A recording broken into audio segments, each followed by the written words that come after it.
धार्मिक उत्सवों का और धार्मिक जुलूसों का इस्तेमाल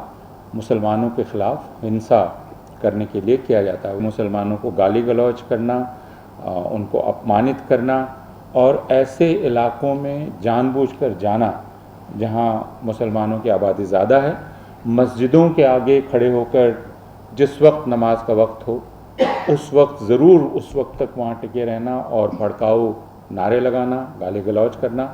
जिससे उत्तेजना फैले। ये इन जुलूसों में 10 साल से लेकर 20 साल के बच्चे बड़ी संख्या में शामिल रहते हैं और पुलिस अधिकारियों का यह कहना है कि इनके हाथ में तलवारें होती हैं। अगर ये हिंसा करेंगे भी तो जुवेनाइल एक्ट के चलते हम इनका कुछ नहीं कर सकते। बिहार में रामनवमी के ठीक पहले हज़ारों हज़ार तलवारों की खरीद होती है और ये खुली खरीद है, अमेज़न से खरीद होती है और जैसा पुलिस अधिकारी अनौपचारिक रूप से बतलाते हैं कि ट्रक भर भर के तलवारें आती हैं।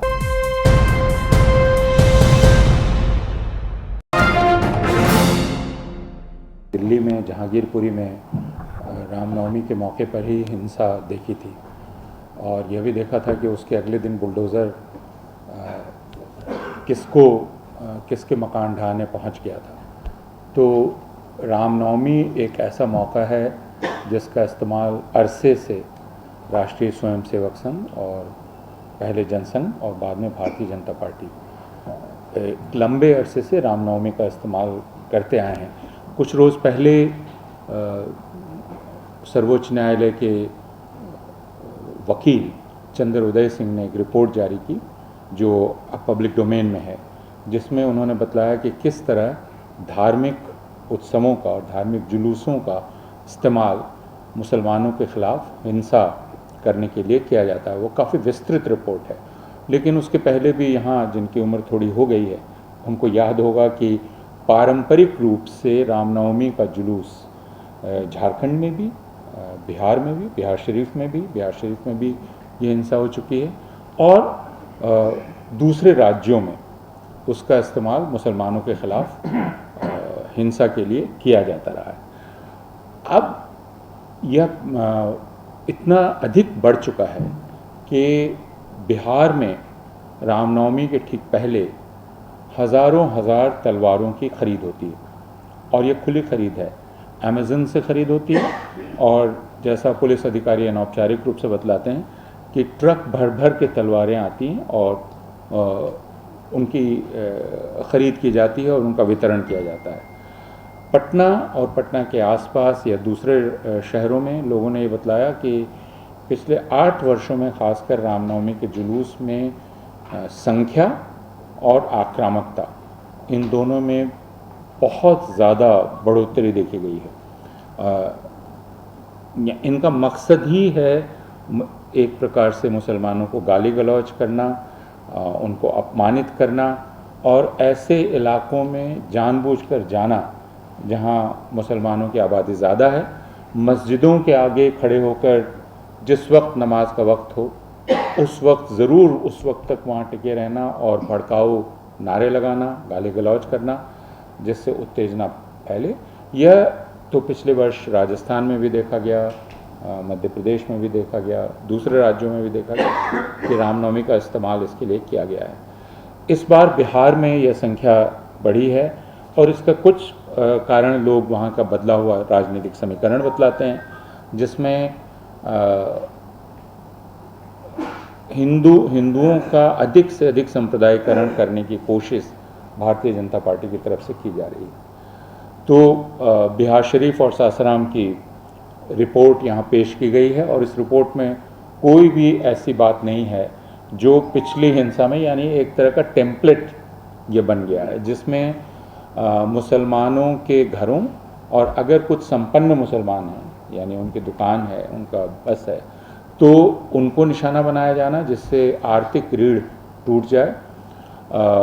तो 2-3 तरह के इरादे हैं, जैसे मुसलमानों की आर्थिक रीढ़ तोड़ देना और जो एक साझा ज़िंदगी रहती है हिंदुओं मुसलमानों की, उसमें ऐसा स्थायी शक पैदा कर देना इनके ज़रिए, क्योंकि ये जो हज़ारों हज़ार की भीड़ आती है इनमें बहुत सारे गली मोहल्ले के लड़के होते हैं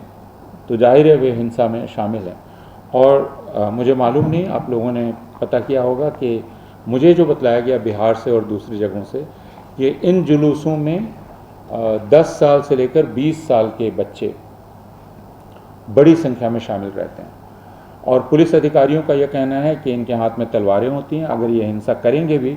तो जुवेनाइल एक्ट के चलते हम इनका कुछ नहीं कर सकते। और पुलिस अधिकारी इसी लेकर अब बहुत चिंतित हैं कि ये जो किशोरों का अपराधीकरण हो रहा है, यह बाद में जाकर समाज में शामिल होंगे और फिर ये सारा कुछ किस दिशा में जाएगा। तो ये हिंसा सिर्फ यहीं तक नहीं है,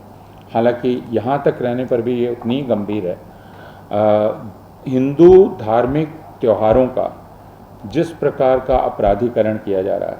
और संप्रदायीकरण किया जा रहा है, वह पूरे हिंदू समाज के लिए बहुत चिंता का विषय है। लेकिन दूसरा, अब यह बात जग जाहिर है, इसलिए कहीं का भी पुलिस प्रशासन अगर यह कहे कि हमें अंदाज नहीं था, हमें मालूम नहीं था और ऐसा हो गया और वो ऐसा होने देते हैं, तो इसकी जिम्मेदारी राजनीतिक नेतृत्व पर जितनी है उतनी ही पुलिस और प्रशासन पर भी होगी, क्योंकि पुलिस और प्रशासन का काम सुरक्षा देने का है। और जब ये पैटर्न बन गया है